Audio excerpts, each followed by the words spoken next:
Bitch, what the fuck you say to me? Oh, you ready? Come on.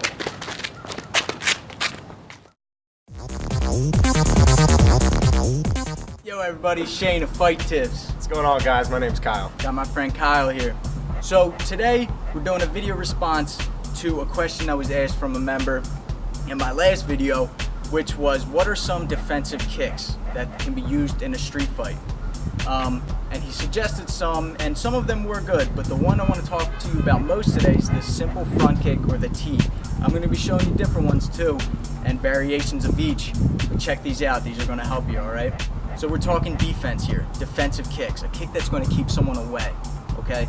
Like you saw earlier, Kyle was rushing in on me hard. I wanted him to keep him away. He was a force and I didn't want any of it, right? Maybe once we start circling each other, then I can start picking my punches. But if he's just rushing in at me, he's a lot bigger than me, I want to keep him back.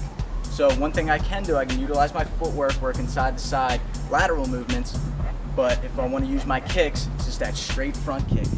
Okay, so real quick, what it looks like, the technique, the proper technique, Kyle's going to lift his knee up. As he's lifting his knee up, he's going to start to tilt his upper body back. Knee comes up, body comes back. Now what he's doing here is evading the hits, right, that are coming in. Wild haymakers, stuff like that. He plants it on me at about right here. It's not fully extended, it's not a snap kick. Plants it on my body, my torso, and then pushes off. Boom. Thrusts his hips, use your hips. Okay, a little variation to that.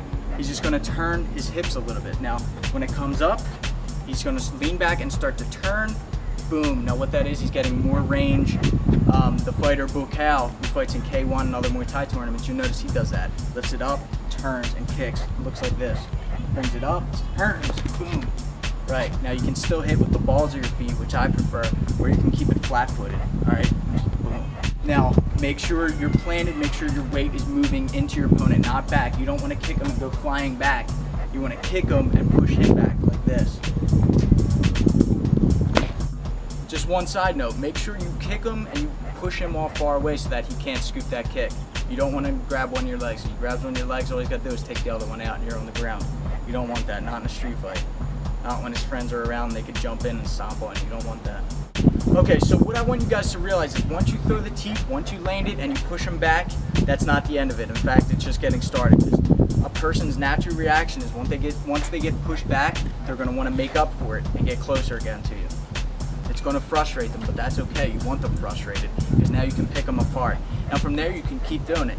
With Kyle here, watch. I'll throw one, boom, push him back, right back in my fight stance, and I can just keep it going.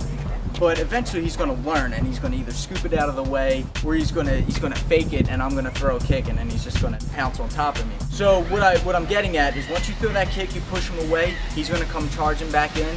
Let him run right into your right hand. All right, or step to the side, get out of the way. You don't even have to throw a hard one, just throw a proper one. Make sure you get that full snap and he'll run right into it and he'll be doing more damage to himself. You know, a force going this way and your hand's going this way, boom, it's like two trains colliding. Okay, some kicks that you probably want to see are low leg kicks, roundhouse kicks, stuff like that, and I'll demonstrate them for you, but I'm also going to explain why they're no good in a street fight. Okay. So a low round kick to his lead leg with my rear leg would be something like this. I'm going to jump out, 45-degree angle, boom, and cut. Kick with my shin about 2 inches above his knee. Okay, that doesn't work because if you don't master this technique, if you don't know it 100%, if you're fighting on grass or wet surface or anything like that, you risk slipping, you risk him grabbing your leg, okay, taking you down, and it's just not worth it. And then of course there's high roundhouse kicks, but those obviously you risk pulling muscles in your groin. You definitely risk him grabbing it and definitely slipping too, but what they would look like, you can either do a switch kick from here or the other side, your rear.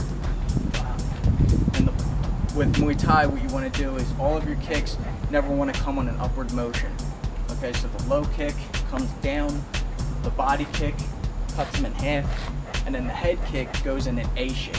Okay, so it comes up, plants, and then drag him to the ground. You want to hit his head with your shin and let the foot flop up and hit him in the back of the head.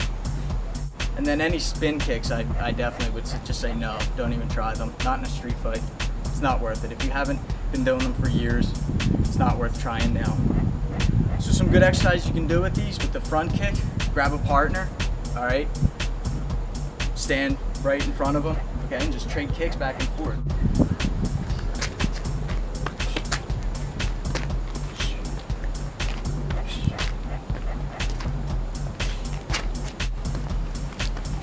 All right, guys, I think that wraps this one up. I'm loving the interaction with you guys, though. I love hearing what you want to see and making videos for you. So keep it up. I've been on a roll with these videos, and I want to keep at it. All right. So like the Facebook page, keep commenting, subscribe. All right, guys. Until next time, I'm Shane. I'm Kyle. Thanks for watching. Fight Tips. Woo! I'll bet you.